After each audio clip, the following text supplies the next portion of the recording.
Hakika ni kongole kwake Clement Mzize Walid, mshambuliaji wa kimataifa wa Tanzania ambaye ametoa tuzo ya kuwa mfungaji wa bao bora la mwaka barani Afrika kwa tuzo zilizotolewa pale nchini Morocco, na hivyo kuitoa kimasomaso Tanzania, kuitoa kimasomaso klabu yake ya Yanga baada ya kutoa tuzo hiyo ambayo Clement Mzize Walid alikuwa akishindania na wachezaji wengine 12 jumla wakiwa 13.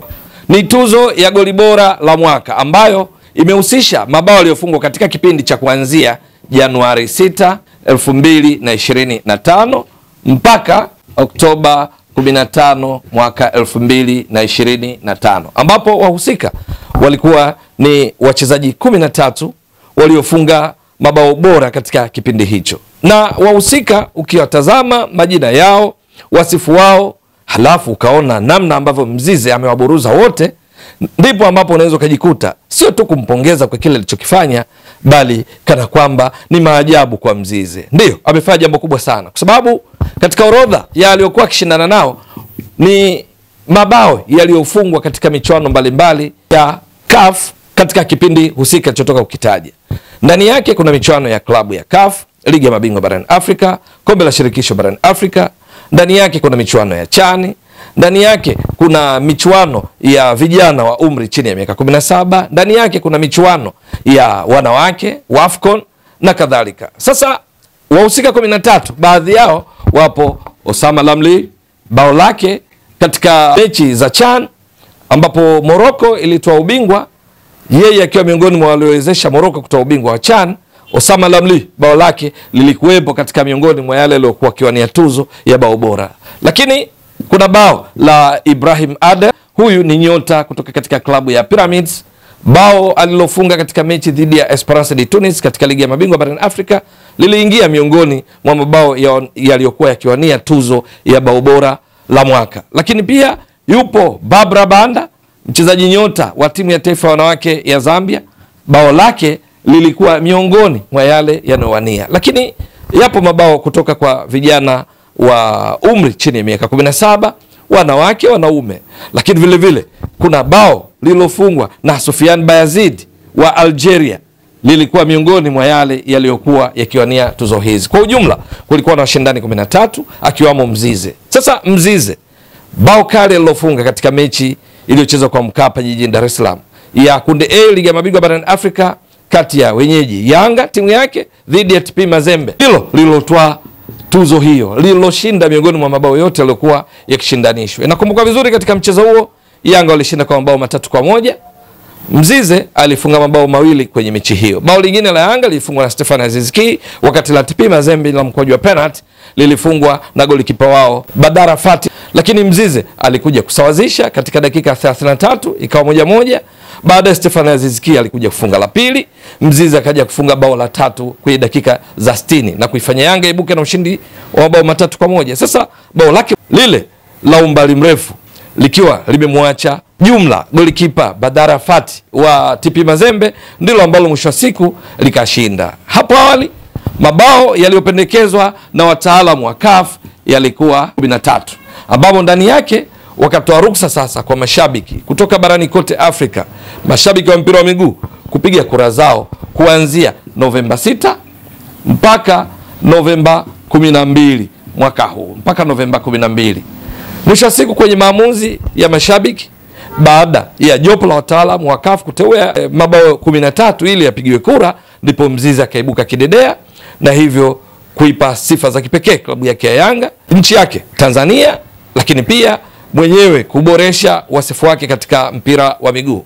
Inakumbuka vizuri msimu uliopita Clement Mzize Walid alifunga mabao mengi kwa timu yake katika michuano mbalimbali aliyoshiriki kama ligi kuu Tanzania bara, lakini vile vile alifanya vizuri katika michuano ya CHAN akiwa na timu yake ya Tanzania ambayo ilikwenda mpaka hatua ya robo finali walipokuja kutolewa na Morocco, ambayo baadaye ilikuja kuwa bingwa wa michuano ya CHAN. Katika ligi kuu Tanzania bara, Mzize ambaye ndio kwanza ana miaka 21, maana alizaliwa Januari 7 mwaka 2004, katika ligi kuu Tanzania bara Yanga ikicheza mechi 30 za ligi kuu Tanzania bara kama zilivyo timu nyingine zote, yeye alicheza mechi 29 akikosa mechi moja tu kuonyesha umuhimu wake ndani ya kikosi cha Yanga. dakika alizocheza zilikuwa ni 1765, akaiwezesha Yanga kutoa ubingwa wa ligi kuu Tanzania bara, kwa sababu katika mechi hizi 29 dakika hizi Mzize akiwa ni miongoni mwa washambuliaji wa Yanga, tena akitokea zaidi pembeni eneo la kati, mshambuliaji kinara akicheza mara nyingi Prince Melo Dube. Mzize alipiga mashuti 54, kati ya 30 yakilenga shabaha, akafunga mabao 13, lakini pia alitoa assist 5 na hivyo kuchangia Yanga mabao 19 kati ya mabao 83 waliofunga katika msimu mzima wa ligi kuu Tanzania bara, sawa na mchango wake wa jumla kwa timu yake wa around 23%. Mzize alikuwa kwenye kiwango bora sana. Lakini katika ligi ya mabingwa barani Afrika, kati ya mechi 6 za kundi A la ligi ya mabingwa ambapo Yanga alishia hatua makundi, yeye alicheza mechi 4, dakika 315 alipiga mashuti 13 katika mechi 4 ligi ya mabingwa, mashuti 13, kati ya hayo 5 alilenga shabaha, akafunga mabao 2, 2 goals, likiwamo bao lilompa tuzo ya kuwa bao bora la mwaka. Lakini kwenye michuano ya CHAN alifungia Tanzania mabao 2, akiibuka mchezaji bora katika baadhi ya mechi. Alikuwa kwenye kiwango bora sana. Hivi sasa yupo nje kutokana na majeraha, lakini yeye ni miongoni mwa hazina za kujivunia kwa taifa na klabu yake ya Yanga. Tuzo hii imemfanya Mzize kuwa mchezaji wa kwanza wa Tanzania kutoa tuzo ya kuwa na goli bora la mwaka, tuzo inayotolewa na shirikisho la mpira wa miguu barani Afrika CAF. Ni tuzo yenye heshima ya juu sana. Hapo kabla Tanzania imeshawahi kutoa goli bora la mwaka mchezaji kutoka katika ligi kuu Tanzania bara. Alikuwa ni Pape Osman Sako wakati akiitumikia klabu ya Wekundu wa Msimbazi Simba, lakini Sako si Mtanzania. Hapa tunazungumzia Mtanzania aliyetoa tuzo hii. Mzize anakuwa wa kwanza katika miaka ya hivi karibuni kujitwalia heshima hiyo, heshima ambayo itadumu kwa mwaka mzima.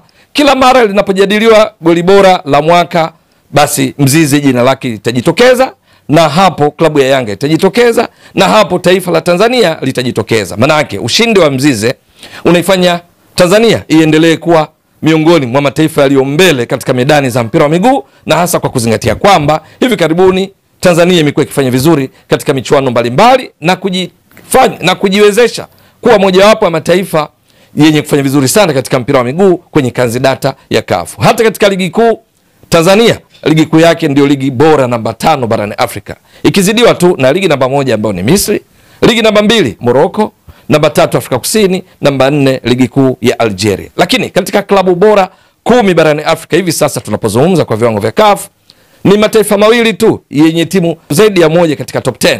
Mataifa hayo ni yapi? Ni Misri yenye klabu 3 ndani ya top 10 ambazo ni Al Ahly, Pyramids na Zamalek. Halafu taifa lingine ni Tanzania yenye Simba na Yanga. Hakuna taifa lingine lenye klabu zaidi ya moja miongoni mwa klabu 10 bora barani Afrika kwa sasa. Kwa sababu hiyo, ushindi wa Mzize unazidi kucement, unazidi kuimarisha juu ya sifa njema ilizonazo Tanzania katika mpira wa miguu. Tumefaulu katika michuano ya AFCON finali zake kule nchini Morocco zitakazoanza mwezi wa 12, lakini pia Tanzania ndio waandaaji wa finali za AFCON za 2027, ikiwa ni mwendelezo tu wa mambo mengi mazuri. Hivi karibuni Tanzania, Kenya, Uganda zilikuwa wenyeji wa michuano ya CHAN, lakini finali zilizopita za AFCON Tanzania ilishiriki, hivi sasa imekuwa ikishiriki mara kwa mara. Lakini Tanzania mpaka sasa ndio taifa miongoni mwa mataifa 4 tu yenye timu 4 katika michuano ya klabu ya CAF, ikiwa ni ushiriki wa 100% kwenye hatua ya makundi. Mataifa hayo yenye timu 4 katika michuano ya klabu ya CAF ni Misri yenye timu 4, Morocco ina timu 4, Algeria ina timu 4 na Tanzania ina timu 4. Kwa lugha nyingine, kusini mwa jangwa la Sahara, ligi kuu ya nchi husika yenye kuwakilishwa na timu 4 katika hatua ya makundi ya michuano ya klabu ya CAF ni Tanzania pekee. Hata Afrika Kusini hawamo, maana timu yao mojawapo ya Orlando Pirates ilitolewa na St. Louis Lupopo na hivyo haikufuzu kwa hatua ya makundi. Kwa hiyo tunapozungumzia timu 4 kutoka katika mataifa zilizofuzu kwenye michuano ya klabu ya CAF hatua ya makundi, ni nchi 4 tu, Tanzania ni mojawapo. Mambo mengi mazuri ya mpira wa miguu ya Tanzania, Mzize anakwenda kuimarisha zaidi kwa kutoa tuzo hiyo ya bao bora, goli bora la mwaka la CAF. Litadumu mwaka mzima. Wote performance kwa Mzize. Pongezi kwake. Ndugu mtazamaji wa Mbwaduke Stats Sport Next Level, endelea kuunga mkono channel hii kwa kuhakikisha kama una subscribe, una share, una like na kucomment. Mwasilishaji wako ni mimi Ramadhani Mbwaduke almaarufu kama Mzee wa Data. Shukran jazilan. Bye bye.